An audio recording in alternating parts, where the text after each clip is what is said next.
Parkway Bowl in El Cajon. We're here for the title matches of today's JBT event. We got both divisions at one scratch ahead of handicap. Key frame here for Ronnie Fujita, who's having a heck of a season from NorCal. He's working on a 4-bagger in the 7th frame.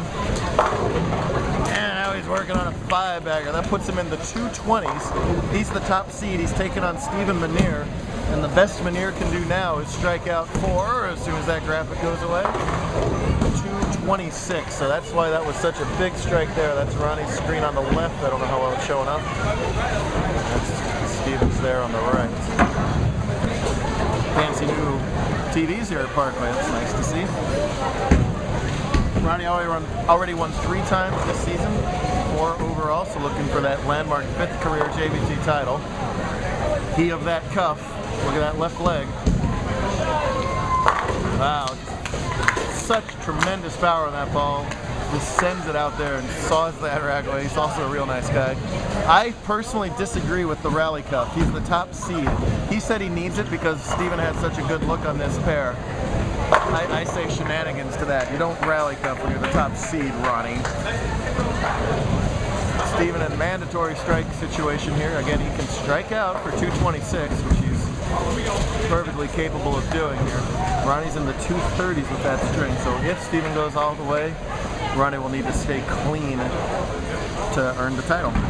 Stephen with only 1 win, one of the more underrated bowlers on tour. If you asked me how many titles he had and you didn't know, you'd say 5 or 6. A super smooth game. Levels that rack. Hold on a pattern that they used for the San Diego Men's City tournament. And kudos to them because it wasn't that easy. Parkway wall house shot is just a stone wall. And today that scratch cut was only even, which speaks to a nicely challenging pattern. And it's great that they're laying something like that out for City. Help!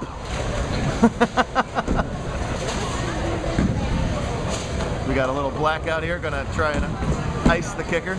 So we'll go over and talk a little bit more about handicap. They're just starting their title match. Greg Adler looking for the 2nd title of his JBT career.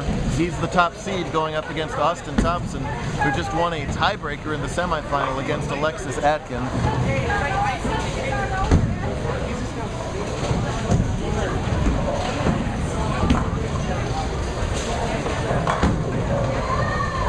Austin's got to win this game by 20 pins.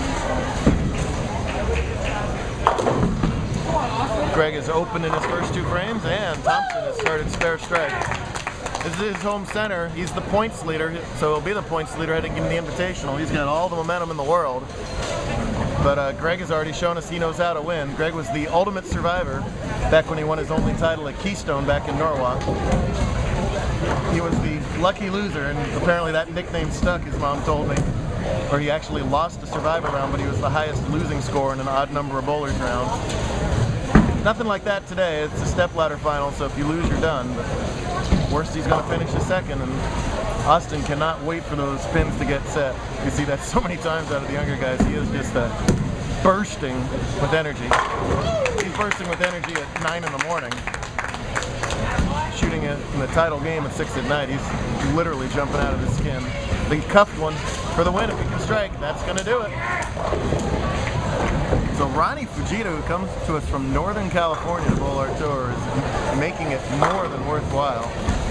As Adler responds with a strike of his own in the 3rd. I still am against the cuff. How can you wear the cuff when you're the top seed? And yet it's another non-win for Manier, who is just a rock-solid bowler, but ran into a buzzsaw here in Ronnie. Ronnie qualified first today at plus 313, so the high bowlers had a pretty good look at it here. They'll have one of the higher games of the tournament. And that was Ronnie's dad exploding on that one. I don't think he did the math right.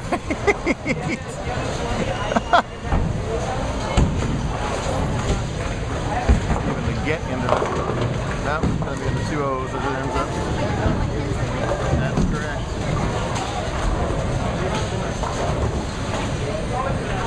So bowler of the year race in scratch. Cameron Smith led by 50 pins going into the day over Curtis Lindemann. Curtis missed the cut. He's slumping right now for the wrong time. That's not good for Wesley Lowe in 3rd. He missed the cut today. But Ronnie lurks right behind there in fourth, so Ronnie's going to make up a lot of points on Cameron. And even this is important because high games get you points as well, and this is going to be one of the 5 high games of the day, I do believe, for Ronnie. So every point matters heading into the triple points invitational. So this is not an inconsequential string he's putting together right here.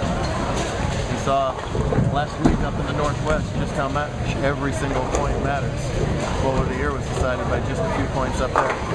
And Ronnie strings the whole way out. After a second frame open, he finishes with the back 10. Nice job out of Steven again. We'll see him tomorrow. I bet you the late stages of the invite, but